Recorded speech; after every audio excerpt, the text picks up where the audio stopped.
নমস্কাৰ বন্ধু বান্ধৱীসকল আসামিজ নামৰ আমাৰ ইউটিউব চেনেললৈ আপোনাক স্বাগতম জনালো। বন্ধু বান্ধৱীসকল আগৰ ভিডিঅ'টো সোধা আপোনালোকক প্ৰশ্নটো আছিল অসমৰ ৰাষ্ট্ৰীয় উদ্যান কেইখন। এই প্ৰশ্নটো শুদ্ধ উত্তৰ দুটাসকলৰ নাম অচিন অসম, ৰাম মিলি, পল্লৱী কলিতা, কে ৰাভা, দীপান্বিতা হাজৰিকা, লক্ষীনন্দন তাই, জুন আহমেদ, জিত কলিতা, পাপুমণি বৰদলৈ আৰু মনিৰুল 5। আপোনালোকে শুদ্ধ উত্তৰটো কমেণ্ট কৰি জনোৱাৰ বাবে বহুত বহুত ধন্যবাদ। বন্ধু বান্ধৱীসকল এই ভিডিঅ'টোত আমি আপোনালোকক 10টা প্ৰশ্ন দিম আৰু প্ৰত্যেকটো প্ৰশ্নৰ উত্তৰ দিবলৈ আপোনালোকৰ হাতত থাকিব 5 ছেকেণ্ডকৈ। উত্তৰ দিবলৈ যদি 5 ছেকেণ্ডতকৈ অধিক সময় প্ৰয়োজন হয় তেন্তে ভিডিঅ'টো প'জ কৰি ল'ব। আৰু ভিডিঅ'টোৰ শেষত আপোনালোকৰ বাবে এটা প্ৰশ্ন আগবঢ়াইছোঁ, সেই প্ৰশ্নটো শুদ্ধ উত্তৰটো আপোনালোকে কমেণ্ট কৰি জনাব। আমি অহা দিনা শুদ্ধ উত্তৰ দিয়া প্ৰথম 10 গৰাকী নাম উল্লেখ কৰিম। আহকচোন পলম নকৰি ভিডিঅ'টো আৰম্ভ কৰোঁ। 1 নম্বৰ প্ৰশ্ন, অসমত স্থাপিত প্ৰথম কলেজখনৰ নাম কি? সময় আৰম্ভ।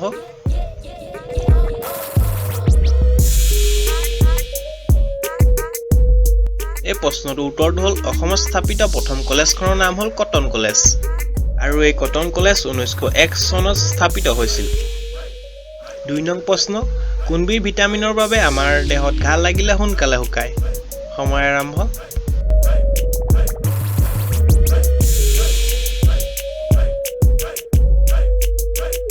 এই প্ৰশ্নটোৰ উত্তৰটো হ'ল ভিটামিন চি। হয় বন্ধুসকল, ভিটামিন চিৰ বাবে আমাৰ দেহত ঘাঁ লাগিলে সোনকালে শুকায়। 3 নং প্ৰশ্ন, কেঁচা ফলবোৰ পকাবলৈ কি গেছ ব্যৱহাৰ কৰা হয়? সময় আৰম্ভ।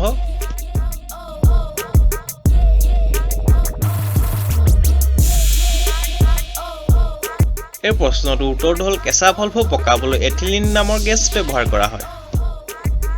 4 নম্বৰ প্ৰশ্ন, ভাৰতৰ কোন ৰাজ্যত পাকিস্তান নামৰ এখন গাঁও আছে? সময় আৰম্ভ।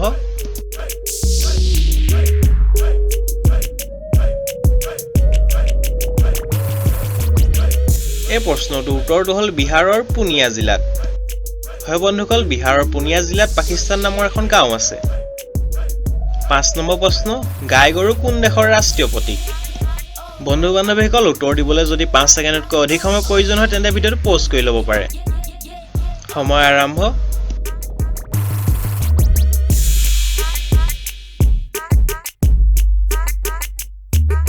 এই প্ৰশ্নটোৰ উত্তৰটো হ'ল গাই গৰু নেপালৰ ৰাষ্ট্ৰীয় প্ৰতীক। 6 নম্বৰ প্ৰশ্ন, ভাৰতৰ আটাইতকৈ ডাঙৰ ৰাষ্ট্ৰীয় পুৰস্কাৰটোৰ নাম কি? সময় আৰম্ভ।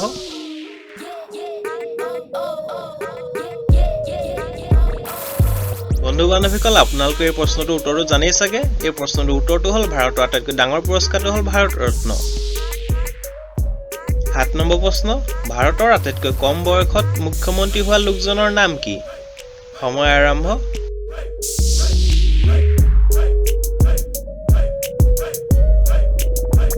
এই প্ৰশ্নটোৰ উত্তৰটো হ'ল ভাৰতৰ আটাইতকৈ কম বয়সত মুখ্যমন্ত্ৰী হোৱা লোকজনৰ নাম হ'ল প্ৰফুল্ল কুমাৰ মহন্ত।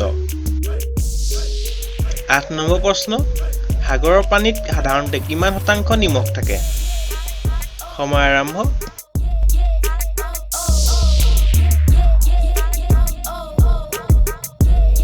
এই প্ৰশ্নটোৰ উত্তৰটো হ'ল সাগৰৰ পানীত সাধাৰণতে 10% নিমখ থাকে। 9 নম্বৰ প্ৰশ্ন, কি জীৱই জন্মৰ পৰাই মাতিব নোৱাৰে? সময় আৰম্ভ।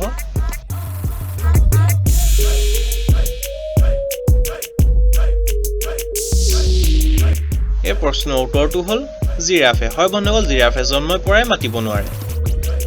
10 নম্বৰ আৰু অন্তিম প্ৰশ্নটো হ'ল বৰ্তমান ভাৰতীয় ৰাষ্ট্ৰীয় পশু হ'ল বাঘ। আমি সকলোৱে নিশ্চয় জানো। এতিয়া প্ৰশ্ন হ'ল বাঘৰ আগত ভাৰতৰ ৰাষ্ট্ৰীয় পশু কি আছিল? সময় আৰম্ভ।